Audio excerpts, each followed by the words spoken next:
Okay, Zero8 controller, quick repair fix. So normally, ito yung trigger natin.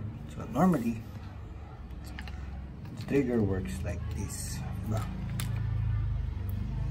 Pero since this is common mostly if say 6 months matagtag yung biyahe nyo, this is common na nangyayari. So it's the integral strength ng plastic. So normally kailangan nyo maglagay ng stopper dito. So in this way, gamit tayo ng screw para maging stopper na. You could use mighty band, pero over time bibigay din siya kasi plastic siya. If you're gonna use metal screw, make sure na hindi siya aabot sa electronics, yung height niya. So like that. So this one kailangan tong i-trim half size. Also this one kailangan i-trim, otherwise sisira niyo yung board niyo. Okay, so butasin natin siya gamit tong small screwdriver.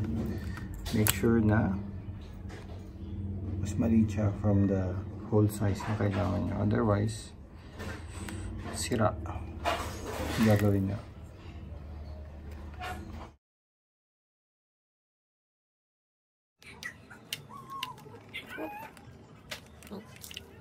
Okay, so ngayon lalagyan na natin yung spring.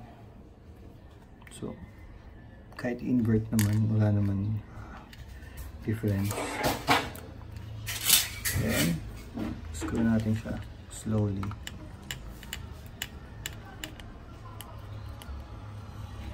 This way, hindi na tatalsik yung spring.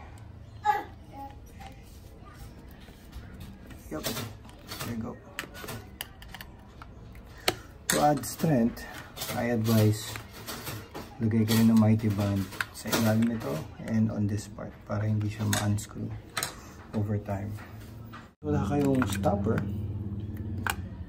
siguro meron naman kayong wire spare dyan na pwedeng tanggalin. Lagyan nyo lang siya dito.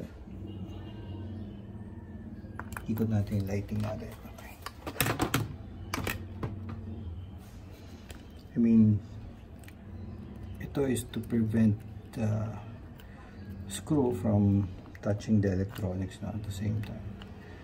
And so na-fix na natin yung spring using a makeshift screw, which is hindi all the way driven to the frame. Mag-leave tayo ng onting space para sa spring, para may play.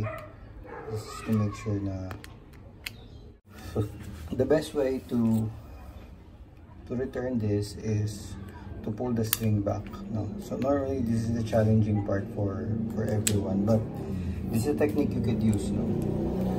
Using the screw hole, kailangan yung hatakin yung spring sa likod. So we're gonna do this right now. Once mahatak nyo yung spring all the way here, that's the time na i-cover nyo lang siya. Actually, yan yung reason kung bakit may hole dito. Kasi dito naka-mount, look closely, dito nakatapat yung lock na yan. That's why nandito yung design ng butas na yan. So you know already na hanggang dyan yung kailangan yung hatakin yung spring. Okay, let's do this. So here, so nag-jump tayo ng isang screw just to hold the spring back, then saka natin ilalagay ito.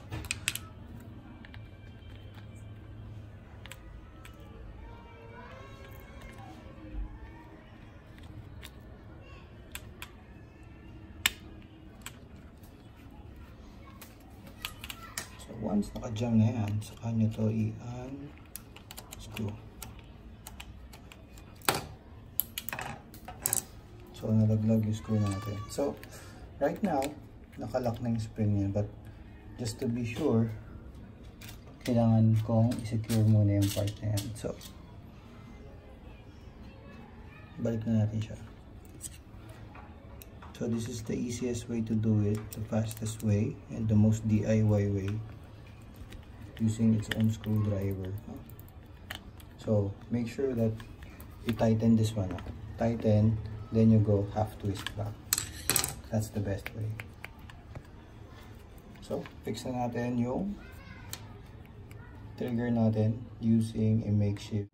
Normally we've seen this video na before, or it's the first time seeing this.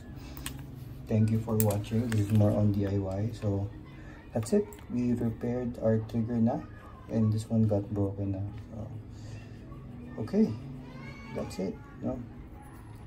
So in case you're wondering bakit dalawa yung wire, this one is for the ignition, this is the original for the power. No? So siguro I can make separate video for the ignition then, but for now we'll focus on the trigger repair. Right, that's it.